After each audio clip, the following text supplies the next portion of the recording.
In the past few days, things in Afghanistan have become the headlines of the world media, and the Taliban's every move has also attracted people's attention. On August 17, the Taliban spokesperson told the world at the press conference that they would allow a peaceful transfer of governmental power and that they would respect women's rights within the limits permitted by the Islamic law. But right after the press conference, there was a big slap in the face of the Taliban. In this episode, we will talk about the tyranny of the Taliban and why the world is rejecting the Taliban, excepting China. What would communist China gain from Taliban's seize of power in Afghanistan? And will they be working together for a long time? Welcome to Beyond the News. I'm Faye. Since the Taliban's siege of power, their leaders have been acting all calm and lovely in front of the cameras, claiming that they love peace. But can you imagine Taliban and peace coexist? Let's look at the real story. On the eve of the Taliban's siege of power around the end of July, a group of Taliban's militants broke into a home of a civilian named Naja in Taliban-occupied area in northern Afghanistan. She was a 45-year-old mother living with her 4 children.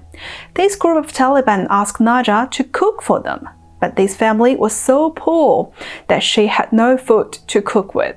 But these men went to her house multiple times asking for food, until the 4th time. The mother said, "I'm very poor. I have no food to cook for you." As a result, the militants became furious and beat Naja with their guns, and Naja's children had to witness their mother beaten to death. On August 18, in Jalalabad, a group of Afghan citizens gathered on the street, waving the Afghan national flag and protesting against the Taliban. Then the Taliban militants came and fired at the assembly crowd. There were at least 2 reported deaths and 10 injuries as a result. People in Afghanistan have so much fear about the Taliban's region of terror. Back 20 years ago, when the Taliban was ruling Afghanistan, their way of punishment was very cruel. If someone was caught stealing, his hands would be chopped off. For women who commit adultery, they will dig a hole and bury her lower body in the soil. Then they will let people smash the poor woman's upper body with rocks until death. It is called stoning. Entertainment activities such as movies and music under Taliban's rule are completely banned. In addition, girls can no longer go to school, and at the age of 10, their face must be covered up, apart from the whole body, of course. Females are not allowed to go to public places without the company of their husband and elder brothers. Moreover, the Taliban has always been supporting terrorist groups, being an umbrella for the evil forces of the world from the beginning of its existence. So imagine, under this kind of tyranny, who would want to stay in the land controlled by evils? Nobody wants to. That's why the Afghans are trying all they can to escape out of the country. World leaders are speaking out, condemning the Taliban's violence. Canada's Prime Minister Justin Trudeau said no plans to recognize the Taliban as Afghanistan's government. However, there is one exception. That is the communist China. They have been so happy about Taliban's taking over, and the party's national media are all propagandizing on how the US have failed on the Afghanistan issue. But that's not the only reason making them happy. Now the CCP's foreign ministry spokeswoman already says publicly that China is ready to deepen the friendly and cooperative relations with Taliban after the Taliban seized control of the country. The cooperating bit might be the main reason that the CCP has to be so keen in calling the Taliban friends.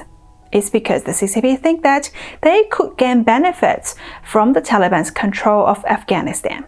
Many people believe that the CCP and the Taliban will work together for mining rare earth elements resources in Afghanistan, and also the CCP will use Afghanistan as a springboard to extend its hands into Central Asia and the Middle East. However, the Taliban, as usual, always has an unstable foothold. Both the Taliban and the CCP have their own agenda. The CCP wants to be the world leader, and the Taliban also wants to maximize the influence of their Islamic power on the world. a Chinese way of saying one mountain cannot tolerate two tigers. There will be conflicts in the future between these two tigers, and Taliban is sure not going to be soft-footed in attacking the CCP at any time whenever it deems necessary to do that. From the current point of view, we can foresee, at least in three perspectives, the Taliban will eventually become the CCP's negative equity. It is too early for Xi to be happy about the Taliban, even though Xi is enjoying watching the hellish situation in Afghanistan. We'll then illustrate the three perspectives. First, Afghanistan borders China's Xinjiang. It is directly connected to Kashgar and Hotan with a border of about 90 kilometers. The CCP itself is worried that the Taliban will import more violent activities into Xinjiang and sell drugs and weapons there, because the Taliban rely on drug trafficking to maintain their operation ease. Unlike the former Afghan government that could receive Western world's financial support, the Taliban literally has nothing except the huge drug business. Taliban is currently one of the world's leading drug cartel, as you might have already known, so drugs need to be sent out to anywhere that's possible. It is business for them, and the bordering China area is one of the convenient places to do so. Secondly, the Taliban militants had prevented the CCP from mining minerals in Afghanistan back in 2007. Whether the Taliban can cooperate with the bigger bandit, the CCP, in a smooth manner in the future is a very versatile variable. And also, the Taliban is well versed in blackmailing, kidnapping, and all sorts of attacking.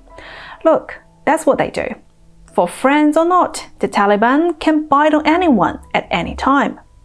Would Taliban be a royal dog of the One Belt, One Road boss? No one could assure.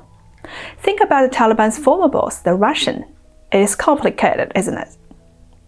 Thirdly, the Western countries are now claiming that they will cut off the Taliban's financial aid. The Afghan government's original overseas deposits will not be available for the Taliban, and the Western countries' funding for Afghanistan will no longer be delivered to Afghanistan.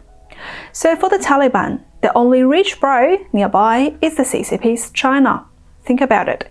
If the Taliban doesn't ask for money from the CCP, who else can they ask for? But can China keep giving money to the Taliban? Remember, we said before, the economy is going downhill in China, and the CCP now is actually forcing rich people to donate to the government. We shall talk about that in our future episodes. So please don't forget to subscribe, and by the way, give me a thumbs up if you like the video. Before the Taliban took over Afghanistan, on 28th July, they had gone to Tianjin to meet with CCP's Foreign Minister Wang Yi. The CCP seems to be very happy to chat with the Taliban. I wonder what kind of deals they have made back then. What do you make of that? Now we know that the CCP loves the resources in Afghanistan, also wants to have a certain controls in the hellish yet crucial land. The Taliban loves the CCP's money. Then, Xinjiang will be a sore point for the CCP, but a sweet spot for the Taliban.